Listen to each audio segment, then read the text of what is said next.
The 15th Civil Support Team traveled to Puerto Rico to perform their 18-month training proficiency evaluation at the Roberto Clemente Baseball Stadium. Members of the unit considered this two missions compressed into one. Their first mission was to get airlifted from Vermont to Puerto Rico. For this, the unit reached out to the 158th Fighter Wing for help. CST gets to focus on what their exercise is going to be as opposed to worrying about all the little intricacies of airlift. That's what we're trained on, and what this shop, especially the LGRDX shop here, that's what they do. So in TMO across the street, we do this a few times a year here on the base, so we're familiar with it. Once they safely arrived in Puerto Rico, the unit started on their evaluation mission. The soldiers and airmen hit the ground running and kept up the tempo throughout the evaluation, and this tempo was noticed by the evaluators. Really quick setup time for CST this morning when they got on the site and occupied. Really quick setup time. We used to have a 90-minute time standard. We do not have that anymore, but the 15 CST out of Vermont still likes to practice that 90-minute time limit, and they were set up at about 45, 50 minutes.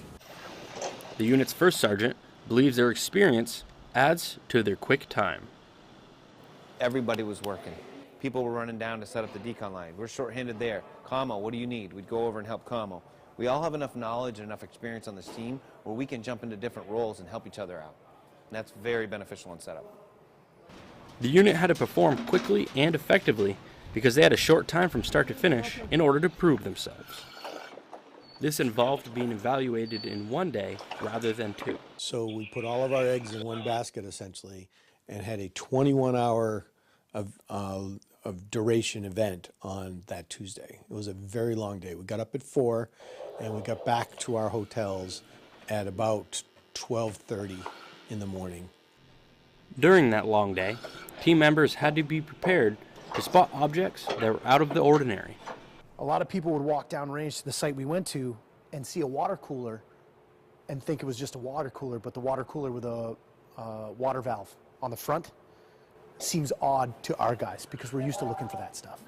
In their scenario, the water cooler with the altered valve contained the bacterium that causes botulism. The survey team caught the out-of-place item.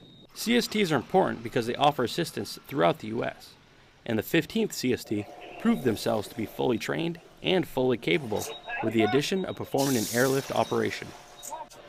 Reporting with the 172nd Public Affairs Detachment, I'm Army Staff Sergeant Nathan Rivard.